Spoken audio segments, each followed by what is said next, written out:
मेरे और आप सबके जीवन जन्म का प्रथम व अंतिम सत्य। राजा परीक्षित को भागवत कथा सुनाते हुए सुखदेव जी को 6 दिन बीत गए और सर्प के काटने से मृत्यु होने का एक दिन शेष रह गया। तब भी राजा का शोक और मृत्यु का भय कम नहीं हुआ। तब सुखदेव जी ने राजा को एक कथा सुनाई। राजन, एक राजा जंगल में शिकार खेलने गया और रास्ता भटक गया। रात्रि होने पर वह सिर छिपाने के लिए कोई आसरा ढूंढने लगा। थोड़ी दूर चलने पर उसे एक झोपड़ी नजर आई। उसमें एक बीमार बहेलिया रहता था। उसने झोपड़ी में ही एक और मलमूत्र त्यागने का स्थान बना रखा था और अपने खाने के लिए जानवरों का मांस झोपड़ी की छत पर टांग रखा था। वह बहुत छोटी दुर्गंधयुक्त झोपड़ी थी। उसे देखकर राजा पहले तो ठिठका, पर कोई और आश्रय न देख उसने विवशतावश बहेलिये से झोपड़ी में रात भर ठहरा लेने की प्रार्थना की। बहेलिया बोला, मैं भटके हुए राहगीरों को अक्सर ठहराता रहा हूँ, लेकिन दूसरे दिन जाते समय वे बहुत झंझट करते हैं। वे इस झोपड़ी को छोड़ना ही नहीं चाहते। मैं अब इस झंझट में नहीं पड़ना चाहता, इसलिए आपको नहीं ठहरा सकता। राजा ने उसे वचन दिया कि वह ऐसा नहीं करेगा। इसके बाद वह झोपड़ी में ठहर गया।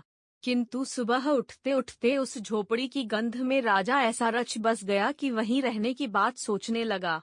इस पर उसकी बहेलिये से कलह भी हुई।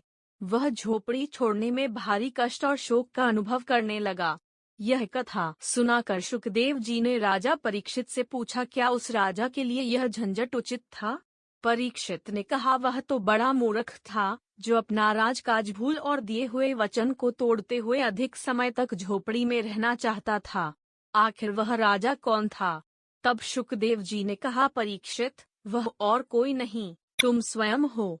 इस मलमूत्र की कोठरी देह में जितने समय तुम्हारी आत्मा को रहना जरूरी था, वह अवधि पूरी हो गई। अब इसे दूसरे लोक को जाना है। इस पर भी आप झंझट फैला रहे हैं, मरने का शोक कर रहे हैं। क्या यह उचित है? यह सुनकर परीक्षित ने मृत्यु के भय को भुलाते हुए मानसिक रूप से निर्वाण की तैयारी कर ली और अंतिम दिन का कथा श्रवण पूरे मन से किया। वस्तुत शरीर तो कभी न कभी नष्ट होना ही है, पर आत्मा कभी नहीं मरती। उसी को ऊंचा उठाने के प्रयत्न जीवन पर्यंत किए जाते रहें तो भावी जन्म सार्थक किया जा सकता है।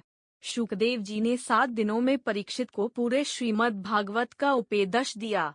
अंत में परीक्षित ने अपना चित्त भगवान में लगा दिया। तक्षक ने आकर उन्हें काटा और उसके विष से उनका देह भस्म हो गया। श्रीमद् भागवत का श्रवण कर वे तो पहले ही शरीर से ऊपर उठ चुके थे। उनको इस सब का पता तक नहीं चला। जय श्री कृष्णा।